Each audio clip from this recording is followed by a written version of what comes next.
to fast forward to, well, I guess in the last calendar year. So that passion of mine, both being a student of international affairs and someone who's Mhm. written, commented on global politics, I wanted to go back to Columbia to basically create the course that I felt I never had as a Mhm. student, which was to be explicit about connecting race, journalism, and basically how, again, we structure power has structured this world. And I argue a lot of that has been according to Western ideas about race and racism and empire.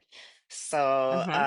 had the chance to design that course, had the chance to teach it for exactly one half semester, over enrolled, very popular course. Mhm. And a few months later, I was informed that that course would not be renewed for funding.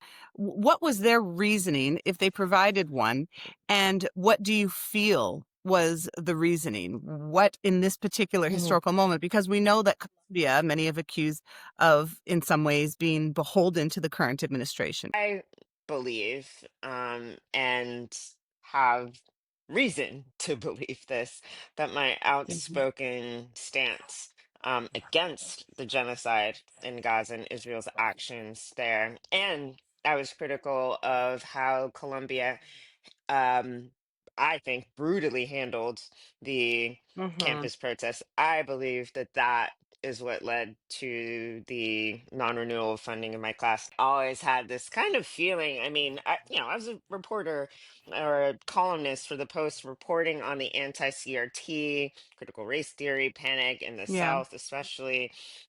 This pressure coming on specifically Black educators, and then specifically, I think, Black Yeah. women's ideas about Yeah. how the world works. Mhm. There's a part of me that always was a little um, just aware. Obviously, I went full steam ahead to teach the class, but just aware that this was the climate I'd seen in the South and that it was creeping across the nation. So, Yeah. um, Yeah. for me, to see Colombia, cave to the Trump administration. Like, it just didn't make sense for me to say, well, if I can't teach at Columbia, I can't teach this at all. I was like, no, we have the internet. And then what happened was 2,000 people were like, Wow. yes, we'd take this. Yes, we would pay for Right. it. And I was like, oh my gosh, okay, all right. It was super quickly, just cobbled it up on my own. They don't want us to learn. We're going to Yeah. do it anyway.